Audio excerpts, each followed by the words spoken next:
For just a few minutes today, I would like for us to travel back in time to the year 1987. In California, there was this obscure company named Forethought that had released a piece of software known as Presenter. And at first, no one paid much attention to it. Well, I probably shouldn't say that. Almost no one paid any attention to it. The fact is, Bill Gates started looking at it and he began to see some potential. 3 months after it was released, Presenter was acquired by Microsoft, and its name was changed to PowerPoint. And the business world has never been the same. Did you know that today, this very day, some 35 million people will do a presentation using PowerPoint? And during those 35 million presentations, each slide will contain an average of 40 words. Is it any wonder that the vast majority of people attending those 35 million presentations will tune the speaker out less than 10 minutes into his or her presentation? PowerPoint, providing a cure for insomnia for more than 30 years, one bad slide at a time. You see, at the end of the day, my job is to communicate ideas in the most effective way possible. Because when we communicate, there are a lot of moving parts. There are a lot of things that have to happen for our communication to be effective, even though a great deal of it takes place on a subconscious level. By the way, this is true whether you're doing a formal presentation like I'm doing today, or you just want to tell your friend down the hall the latest bit of juicy gossip you just heard. It all starts with a message.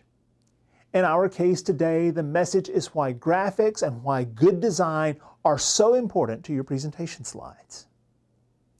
And then there's the process of encoding. That is when I take my message and I turn it into a language that you can understand.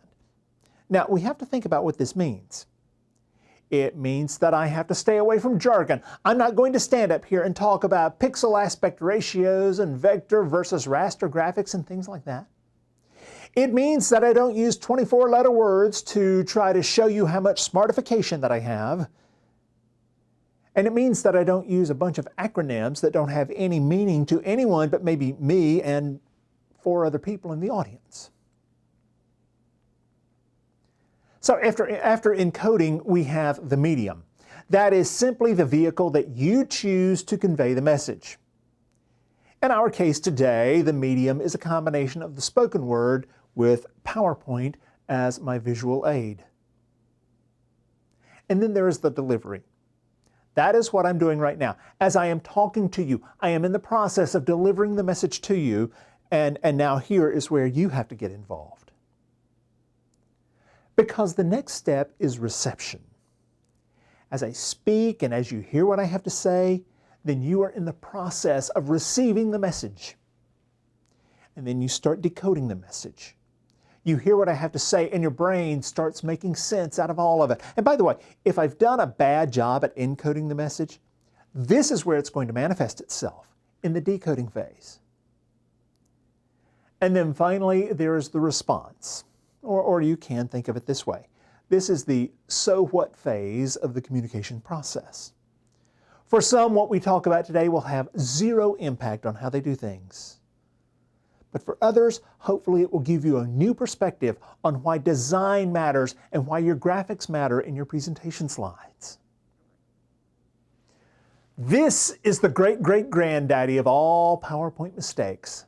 Slides that are absolutely covered in text. It is from this that the phrase, "death by PowerPoint" came, and then to make things worse, how many times have you attended a presentation and the slides were made up of nothing but text, and then the presenter just stood up there and read the slides word for word? I'm going to go out on a limb here, and I am going to make an assumption that everyone in this room is literate. Therefore, there is not one person here who needs for me to read the slides so that they will know what they said. How many of you have been to presentations like that? Here's another question. How many of you enjoy presentations like that? None of us do. We hate them. So the question is, why do we do it? Ultimately, I think there are several reasons. First, I think that some people see PowerPoint as kind of a cue card system, and so they think that kind of releases them from the necessity of a lot of preparation. I also think that the vast majority of people misunderstand the relationship that PowerPoint has to a presentation. In fact, many people believe that PowerPoint is the presentation, and, well, quite simply, that's wrong. The fact is, PowerPoint is not the presentation. What you have to say, that is the presentation. PowerPoint, it should simply function as a visual aid. But I think that for most people, they simply don't know any better.